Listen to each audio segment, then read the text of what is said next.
Hello, Gara! Ang iyong Hello! Tara, alis tayo! Ha? Aalis tayo? Oo. Saan naman tayo pupunta? Ha? Anong oo? Sige, see you! Ha? Ano? Sige, wait lang. Hello. Bubu ata to? Hello, April! Hello, Mars! Alis daw tayo, sabi ni Clars. Hindi ko alam saan tayo pupunta, pero sabi niya alis daw tayo. Ha? Hala, bawal ako. Ay, naku po, magpaalam ka naman. O sige, pagpaalam niyo ako sa nanay ko, no?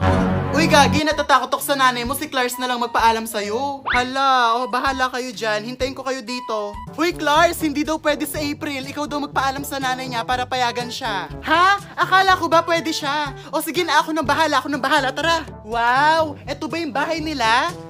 Oo, dyan. In fairness, G ka ba sa damuhan? Charot. Let's go. Ikaw na yung kumatok, tas ako yung magpapaalam. Ikaw yung malakas yung loob eh. Dali na, natatakot ako sa mama niya. No? Tao po, tita, April. Anong kailangan niyo sa anak ko? Ay, bless po, tita. Hello po. Hi po, tita. Bless po. God bless. Oo, sige. Anong kailangan niyo? Ay, tita, pagpaalam lang po sana namin sa April. Mag-SM po kami, tapos po, ililibre ko po sila kasi po malapit na po yung birthday ko. Opo.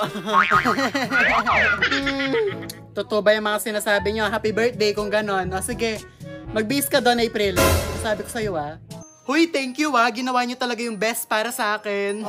Huy guys, wait, bago ang lahat. Huwag kayong maniwala doon sa sinabi ko kanina ha.